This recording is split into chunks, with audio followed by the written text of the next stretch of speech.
ముఖ్యమంత్రి సీటు కోసం ఎవరు చూడకుండా ఉండలేక సలహాలు ఇవ్వాలని ఆలోచనతో ఉన్నాను సార్. ఆలోచన ఉన్నాయి సార్, ఇస్తాను సార్. నేను ఏమీ కోరికలు లేకుండా వెళ్ళని చెప్పాను సార్ తమకి. నేను ఏమీ కోరికలు లేకుండా వెళ్ళని చెప్పాను సార్. ఏమీ కోరికలు లేకుండా వెళ్ళని చెప్పాను, అంతే. మీరు కోరుకోండి. చాలా సలహా ఇస్తాను సార్, చాలా ఇస్తాను.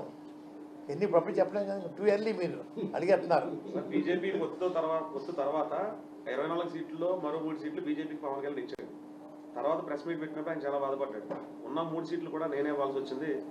అంటే ఉమ్మడి పొత్తులో భాగంగా ఎంత సాహసం చేసి వెళ్తే నేను పార్టీ కోసం నేను సాహసం చేస్తే చాలా ఆయన బాధపడ్డాడు. అంటే ఆయన తప్పు చేసినట్టు ఒప్పుకున్నట్టు పవన్ కళ్యాణ్. మొత్తం చేసామని చెప్పండి, ఇంకా బాగుంటుంది. మొత్తం చేసామని చెప్పండి బాబు, ఇంకా బాగుంటుంది సార్. ఒకటి చెప్తున్నాను సార్, సినిమా వాళ్ళని ఎన్టీ రామారావు నమ్మారు సార్ ప్రజలు. ఎన్టీ రామారావు నమ్మారండి. దేవుడు అనుకున్నారు సార్, కృష్ణుడు అనుకున్నారు సార్, రాముడు అనుకున్నారు సార్. వారు నమ్మారు. ఇంకెవరిని రాష్ట్రంలో నమ్మలేదండి, నమ్మరు. తమిళనాడులో ఎంజి రామచంద్ర గారు దేవుడు సార్. ఆయన దేవుడండి. ఆయన సినిమా నటులు ప్లస్ ముఖ్యమంత్రి అండి.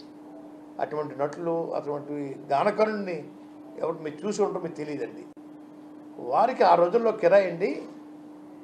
ఎన్టీ రామారావు గారికి, వారికి, శివాజీ గణేశన్ గారికి, ఎంజి రామచంద్ర గారికి, కర్ణాటక రాజ్ కుమార్ గారికి 5కి కిరాయి 3 లక్షలు అండి.